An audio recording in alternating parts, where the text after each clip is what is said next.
কাঁথির বিষয় নিয়ে এইটুকুই বলার ছিল যে কাঁথি পুরসভার যে চেয়ারম্যান তিনি বিশ্বাসঘাতক শিশির অধিকারীকে প্রণাম নিয়ে কোনো কথা নয়, এই যে কথা বলা হচ্ছে যে প্রণাম করে তিনি দলের বয়স্ক লোক প্রণাম করতেই পারেন, কিন্তু তারপর ভাষণে যেভাবে আমার গুরুদেব টুরুদেব বলা হয়েছে, একজন বিশ্বাসঘাতকের ক্ষেত্রে এই গুরুদেব বলা তৃণমূল কংগ্রেসের কর্মীরা সমর্থকরা সাধারণ মানুষ এটা ভালোভাবে নেননি। ওকে রিয়াক্ট করা হচ্ছে শীর্ষ নেতৃত্ব কোনো পদক্ষেপ নিচ্ছেন।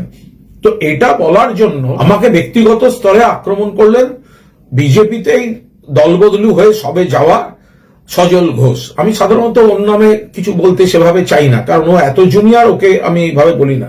কিন্তু আজকে যেটা বলতে গিয়ে প্রথমে বললো আমার কারাবাস নিয়ে, তা আমি মনে করিয়ে দিতে চাই যে অমিত শাহ তিনি যখন খুনের মামলায় জেলে ছিলেন সেটা সজল ঘোষদের কিরম মনে হয়।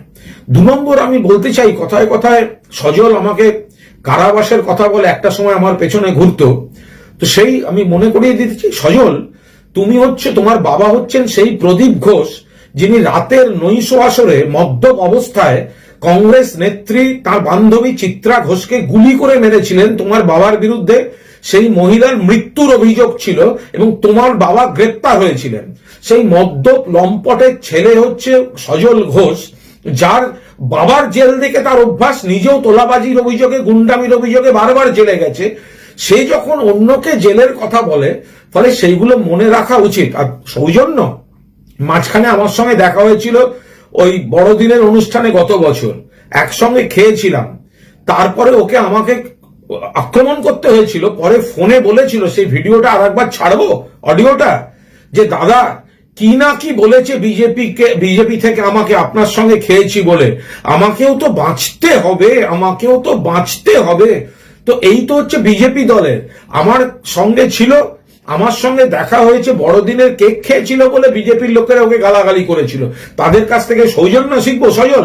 আর জেলের কথা তোলার আগে মনে রাখবে তোমার বাবা চিত্রা ঘোষের খুনের মামলার আসামি, দীর্ঘদিন এই মামলা তাকে লড়তে হয়েছিল, ফলে অন্যের জেল যাওয়ার আগে তোমার লম্পট বাবার এই খুনের কাহিনীটা নিজে মাথায় রেখো সজল ঘোষ।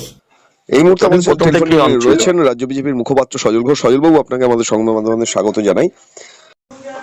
আমার প্রথম প্রশ্ন, 2 দিন আগের ঘটনা, যদিও কুণাল ঘোষের মুখে মানে খুব কুরুচি করে, সেটা আমি মুখে বলতে পারবো না, আপনার বাবা তুলে কথা এরকম ভাবে বারবার, এর আগেও দেখা গিয়েছিল আপনাকে একটা তুলে ধরা করা, এবারে আপনার বাবাকে তুলে একবার সরাসরি, আর আপনি 3.5 বছর জেল খাটা আসামি বলার জন্য কি প্রতিক্রিয়া থাকে? আমি একটা কথা বলি, ওর প্রথম কথা হচ্ছে ওর বাপ নিয়ে কোথাও কোনো সমস্যা আছে, ওর বাপ নিয়ে কোথাও কোনো সমস্যা আছে, সেই জন্য বারবার লোকের বাপ তোলে। প্রথমবার এটা নয়, এর আগে শুভেন্দু অধিকারীর বাবা, তারপরে সিপিএম নেতা শতরূপ ঘোষের বাবা, আর এখন অব্দি আমার বাবা, এই অব্দি মনে পড়ছে। আমি বলি ও যেগুলো বলেছে, ও যদি বাপের বেটা হয়, আমি 1 বাপের বেটা 2 বাপের বেটা ওইসব বলছি না, ও যদি বাপের বেটা হয় ও প্রমাণ করুক যেগুলো বলেছে সেগুলো ঠিক। আর কি বলবো, আমার বাপ যদি এত খারাপ লোক, তো বাপের পায়ে হাত দিয়ে প্রণাম করতিস কেন, বাপের সঙ্গে মঞ্চে শেয়ার করতিস কেন, বাপের বিভিন্ন অনুষ্ঠানে হাজির হতিস কেন, এই প্রশ্নগুলো তো থাকবে।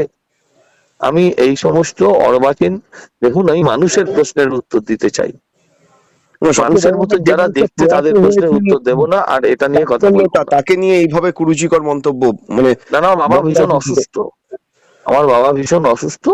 হ্যাঁ, আর যদি সুস্থ অসুস্থতার মধ্যে যাচ্ছি না, লোকের বাপ তুলবি কেন, তোর সঙ্গে তো, তোমার সঙ্গে তো আমার ঝগড়া চলছে, তোমার সঙ্গে যদি আমার ঝগড়া হয়, আমি যদি তোমায় জেল খাটা আসামি বলি, তাহলে তুমি আমায় বলো। প্রথম কথা হচ্ছে যে জেল খাটালো, হ্যাঁ যে জেল খাটালো, আবার বলছি ভালো করে শোনো, যে জেল খাটালো সে হলো ওর নেত্রী, ওর দিদি, ওর পিসি, ওর মা, ওর জেঠিমা। হ্যাঁ, আমি ভাবলাম যে আমি যদি বলি জেল খাটা, আমি তার খাটাইনি, তাহলে আমার প্রতি ওর ভালোবাসা হবে। ওই আমার বাপ তুমি কি করে জানবো ভাই, আমি এমনি আর কিছু বলবো না। সজলদা, আমার রুচিতে বাদে এইসব লোকের মুখ দেখতে আমি আর বলবো।